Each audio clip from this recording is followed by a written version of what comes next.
오늘 함께 예배하십니다. 내일이죠. 내일이 레이블데이인데 노동절, 그렇죠? 근데 보통 노동절 하면 상징성이 있습니다. 이제 여름이 끝나고 가을의 문턱에 한 발 들여미는, 한 걸음을 딛는 그러한 어떤 상징적인 절기라 그렇게 생각이 드는데, 가을 하면 또 시 한 수를 읊지 않을 수가 없죠. 그래서 이혜인의 어떤 결심이라는 시를 읽어드리면서 다시 떠나는 순례길 8번째, 고요하고 평온한 삶으로의 초대라는 제목과 함께 말씀 여행을 시작할 텐데요. 어떤 결심, 마음이 많이 아플 때 꼭 하루씩만 살기로 했다. 몸이 아플 때 한순간씩만 살기로 했다. 중략하고 나에게 주어진 하루만이 전 생애라고 생각하니 저만치서 행복이 웃으며 걸어왔다. 참 우리에게 많은 것을 생각하게 해주는 그런 시라고 생각이 됩니다. 여러분은 고요하고 평온한 삶을 원하십니까? 다시 한번 기회를 드릴게요. 여러분 고요하고 평온한 삶을 정말 원하시나요? 할렐루야. 근데 이게 정말 가능할까요? 시편 131편 말씀은 이게 가능하다고 정확하게 우리에게 선언해 주는 말씀입니다. 그러니까 오늘 본문 말씀은 고요하고 평온한 삶을 사는 것이 지극히 당연하고 가능하다고 믿는 성도들을 고요하고 평온한 삶으로 초대하시는 우리 주님의 격려의 말씀이고 축복의 메시지인 것이죠. 간절히 바라기는 이 자리에 예배하는 여러분 모두가 이 초대에 믿음으로 감사한 마음으로 적극 응하시고 고요하고 평온한 삶을 살아가시기를 주의 이름으로 축복합니다. 고요하고 평온한 삶의 첫 번째 비밀, 가지치기입니다. 여러분, 수분지족이라는 사자성어 들어보셨나요? 그 뜻이 이렇더군요. 자신의 분수와 처지를 알고 자기에게 주어진 바에 대해 어떤 경우에도 만족할 줄 알아야 한다. 자신의 분수, 처지를 알고 자기에게 주어진 바에 대해 어떤 경우에도 만족할 줄 아는 것, 수분지족이라고 합니다. 오늘 본문에 보면 자기 분수를 지키고 살기 위해서 버려야 할 4가지를 말해줍니다. 교만한 마음, 높은 눈, 너무 큰 것을 가지려고 나서는 것, 그리고 4번째로는 분에 넘치게 과한 일을 이루려고 힘쓰는 것. 유진 피러스는 한길 가는 순례자에서 이 버려야 할 것을 가지치기라는 말로 설명을 합니다. 여러분, 가지치기 말 그대로 가지를 치는 겁니다. 사진을 한번 볼까요? 가지를 자르는 겁니다. 치는 겁니다. 과수원에서는 좋은 열매를 얻기 위해서, 원예나 조경이나 임업에서는 좋은 나무, 좋은 목재를 위해서 가지치기를 하죠. 가지치기를 할 때 죽은 가지가 아니라 산 가지를 쳐냅니다. 그렇게 함으로써 그 나무의 가치, 그 가치를 극대화하죠. 그런데 이런 원리는 사람에게도,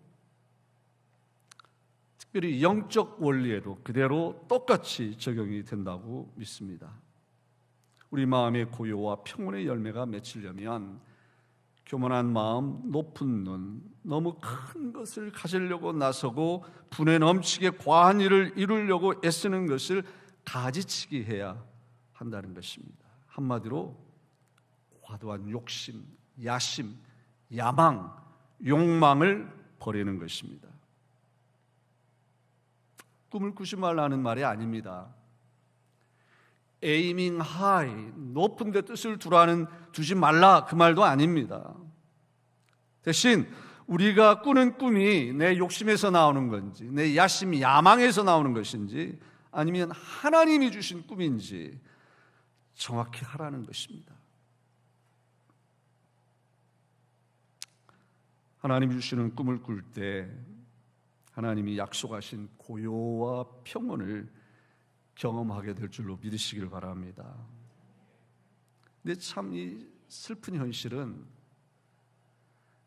내 욕심, 내 야망, 그것을 하나님이 주신 꿈으로 착각한다는 겁니다. 특별히 우리가 살고 있는 이 시대에 우리가 숨쉬는 이 문화는 야망, 야심, 욕망, 꿈으로 포장된 그러한 것들을 소중한 자산으로 인정하고 부추깁니다. 더 넓게 확장하고 더 많이 획득하고 더 높이 올라가는 것이 선이다, 성공이다, 축복이라 그렇게 말합니다. 서글픈 현실은 이런 비성경적인 문화와 가치관에 물든 크리스찬들이 교회 안에 있다고 하는 것이고, My kingdom come 하면서 내 왕국을 건설하면서도 하나님의 왕국을 세우고 있다고 오해한다고 하는 것입니다. 이런 사람이 가진 특징은 겸손하지 못합니다. 자기 분수를 망각한 채 분에 넘는 것을 꿈꾸며 교만이 하늘을 찌릅니다. 만족함이 없습니다. 기쁨이 없습니다. 성경에 보면 분수를 잘 지킨 사람들 이야기도 있고요, 잘 지키지 못한 사람들의 이야기도 있는데, 먼저 잘 지키지 못한 대표적인 사람들 예를 든다면 예수님의 제자들입니다. 누가 더 높냐? 내가 너보다 더 낫다. 싸웠습니다. 성경에는 그들의 싸우면서 나눴던 대화가 자세하게 디테일하게 소개가 되어 있지 않지만 그들의 언행 전후에 그들의 모습을 보면 아마 이런 식으로 싸웠을 것 같아요. 야, 내가 제일 먼저 예수의 제자가 된 사람이야 이래봬도 신참 한참 까마득한 후배 주제에 어디서 맘먹으려고 그래? 아마 그러면서 싸웠을 거예요. 그러니까 옆에 있는 다른 제자는 뭐가 중요한디? 가방끈이 중요한 것이요 하면서 뭐 그런 걸로 뭐 목에 힘을 주었을 것이고, 그러면 또 옆에 있는 다른 제자는 가방끈은 무슨 얼어 죽을 사회 경험과 사회 경력이지 물고기나 잡아먹던 너희들과는 근본이 달라 나는 하면서 머리가 터지게 싸웠을 겁니다. 요즘도 그렇지 않나요? 요즘도 교회 안에서 우리는 열심히 키재기를 하지 않나요? 그래 봐야 하나님 앞에서는 다 도토리인데 사진 한번 보세요.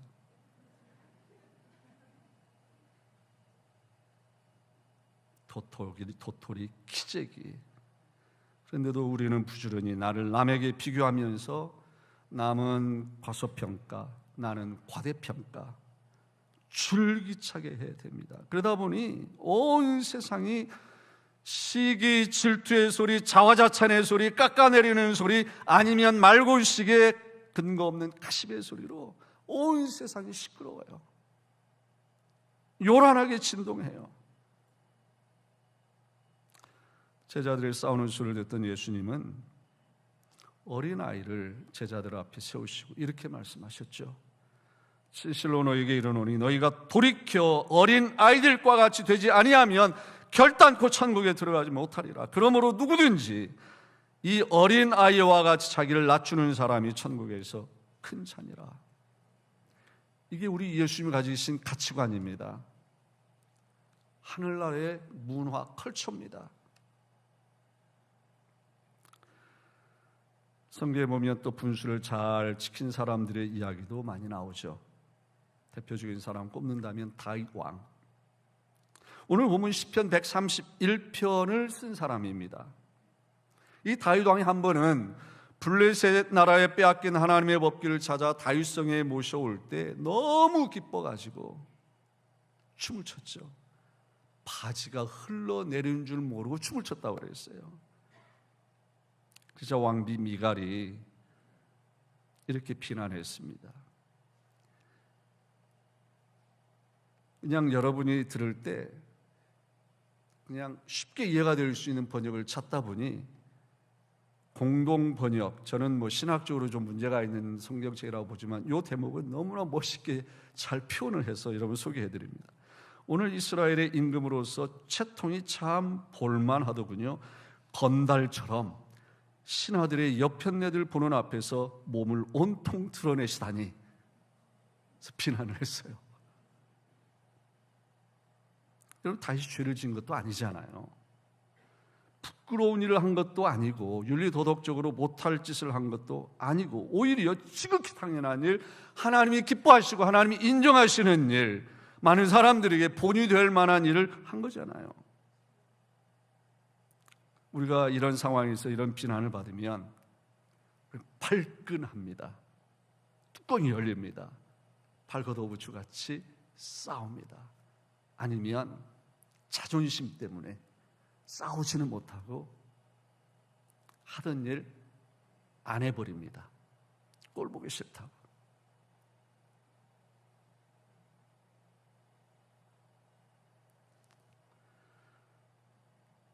다윗은 이렇게 정색을 하면서 말했죠. 새 번역 성경으로 소개합니다. 주님께서는 그대 아버지와 그의 온 집안이 있는데도 그들을 마다하시고 나를 뽑으셔서 주님의 백성 이스라엘을 다스리도록 통치자로 세워주셨소. 그러니 나는 주님을 찬양할 수밖에 없소. 나는 언제나 주님 앞에서 기뻐하며 뛸 것이요, 내가 스스로를 보아도 천한 사람처럼 보이지만 주님을 찬양하는 일 때문이라면 이보다 더 낮아지고 싶소.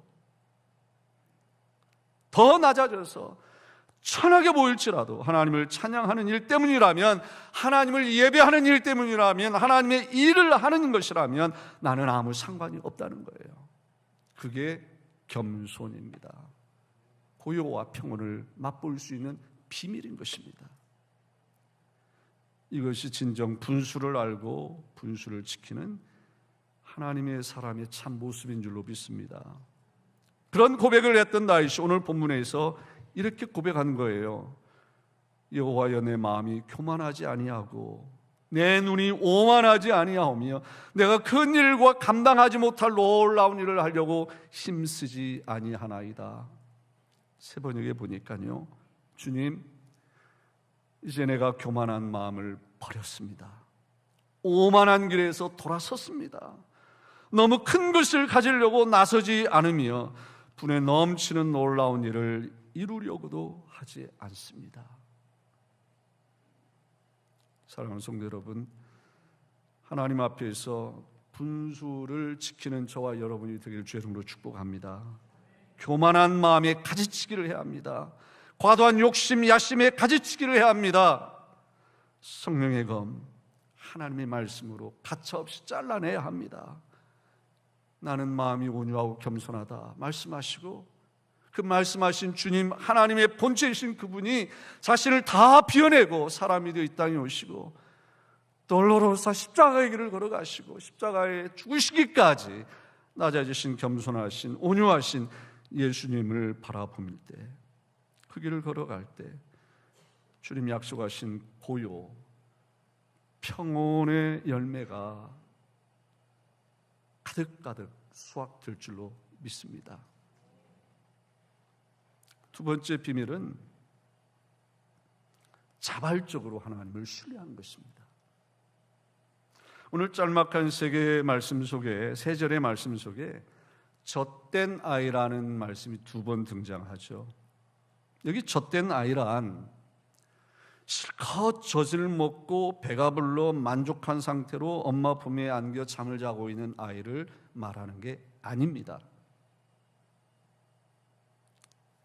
여기 젖된 아이는 말 그대로 젖을 뗀 아이, 모유를 먹던 아이가 이유식을 막 시작하는 아이, 그런 뜻입니다.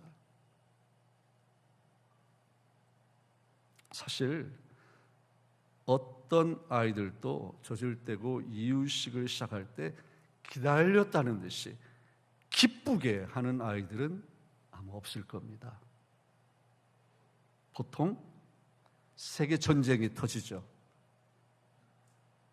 옛날 우리 어머니들은 이 세계 전쟁에서 이기시려고 오랜만에 아마 정겨운 말의 단어를 들으실 거예요. 앞가짐기,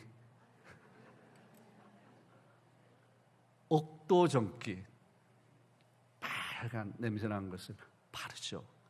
그러면 그 아이는 죽는다고 떼를 쓰고 울고불고 발버둥 치고 난리법석 세계 전쟁이 터집니다. 근데 오늘 말씀해 보니까 실로네가 내 영혼을 고요하고 평온하게 하기를 젖된 아이가, 이유식을 하는 그 아이가 그의 어머니 품에 있음 같게 하였나니, 신통방통 기적이 일어난 겁니다. 있을 수 없는 일이 일어난 겁니다. 불가능한 일이 일어난 거죠. 엄마 젖을 두고도 먹지 못하는 상황에서 마음이 고요하고 평온해졌다라고 하는 것은 있을 수가 없는 일이에요. 여러분, 다윗이 이 상황, 이 시츄에이션에서 말하고자 했던 포인트가 무엇이라고 생각합니까? 그는 이겁니다.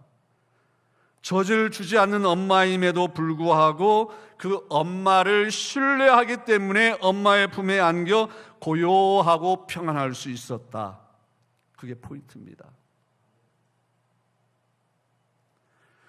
대부분의 경우 저나 여러분이나 우리 모두는 우리가 원하는 것을 갖지 못할 때, 삶이 힘들고 소망이 보이지 않을 때 마음이 요란해집니다. 불안해집니다. 우리가 하는 기도가 감사함으로 구할 것을 하나님께 아뢰는 것이 아니라 어린아이가 떼를 쓰듯이 하나님께 떼를 부리죠. 믿음으로 기대하며 소망 중에 기다리며 구하는 기도가 아니라 넋두리, 하소연, 신세타령, 고요와 평안과는 전혀 상관없는 모습을 할 때 얼마나 많은지 몰라요. 여러분의 삶에서 젖을 끊어야만 할 때, 젖이 끊어질 때, 그런 순간이 불쑥 찾아올 때 여러분 무엇을 경험합니까? 하나님을 자발적으로 신뢰함으로 찾아오는 고요와 평안함입니까? 아니면 요란과 불안함입니까? 유진 피터슨의 설명을 다시 한번 들어보겠습니다. 그리스도인은 엄마한테 젖달라고 울어대는 갓난 아기와 거리가 멀다. 그보다는 엄마 품에 얌전히 안겨 엄마와 함께 있는 것만으로 행복해하는 젖된 어린아이의 평온한 모습이다. 어린아이가 차츰 엄마를 오직 자신의 욕구를 충족시킬 수단으로 여기는 상황에서 벗어나 엄마를 엄마 자체로서 사랑하는 법을 배우게 되듯이, 하나님과 더불어 씨름의 과정을 거친 예배자는 자신의 소원을 채우기 위한 수단으로서의 하나님이 아니라 하나님 자체를 갈망하는 마음의 상태에 도달하게 된다. 그의 삶의 무게 중심이 옮겨진 것이다. 그는 더 이상 그 자신을 의지하지 않고 하나님을 의지한다. 길을 쓰고 하나님을 붙잡고 늘어지는 유아적, 갓난아기적 신앙에서 사랑으로 하나님께 응답하는 성숙한 신앙으로의 변화, 이게 바로 젖된 아이가 그의 어머니 품에 있음 같은 고요와 평안의 그 의미인 것입니다. 울고불고 전쟁, 세계전쟁이 일어나면서 팔을 동동거리고 떼를 쓰면서 어머니 품에서 막 나오려고 하는 것이 아니라 어머니를 신뢰함으로 어머니의 품에 안겨 고요와 평안함을 경험하는 것입니다. 이런 생각이 들었습니다. 저나 여러분, 우리 모든 성도들의 공통점으로 일어나는 일이라고 생각이 드는데, 우리가 처음 신앙의 여정을 시작할 때, 처음 예수님을 믿고 하나님의 자녀로 거듭난 삶을 시작할 때 어떻습니까? 영적 갓난아이와 같았을 그때 하나님께서는 우리의 요구를 즉각 들어주시죠. 막 기적이 막 보이죠. 그런데 우리가 조금씩 영적으로 자랄 때 상황이 조금씩 바뀝니다. 그것은 하나님의 마음이, 우리를 향한 하나님의 사랑이 바뀌어서가 아니죠.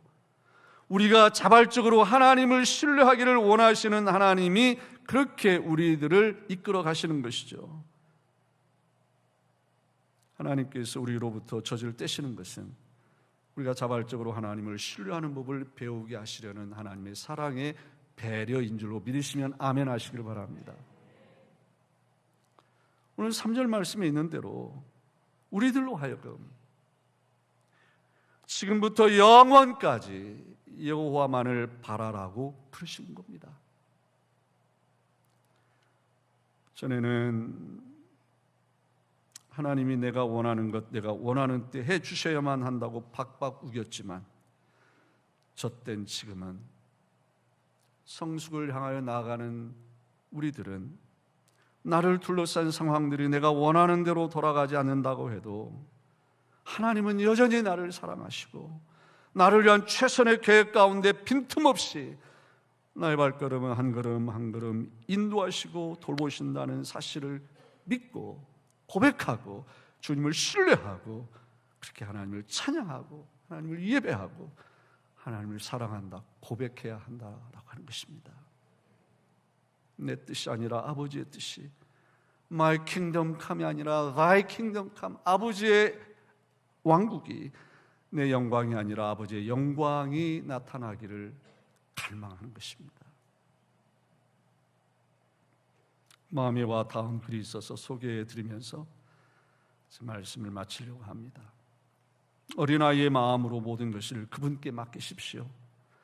당신의 마음과 반대가 되거나 당신의 계획을 실망시키는 일이라 할지라도 그분을 신뢰하십시오. 나아가 대적자를 위해 기도하십시오. 때로는 당신이 큰 고통 가운데 울부짖어야 하고 엄청난 시련이 다가오더라도 그렇게 하십시오. 어떤 방해나 고통이 다가오더라도 지금 당장 그리고 언제나 그분만을 의지하십시오.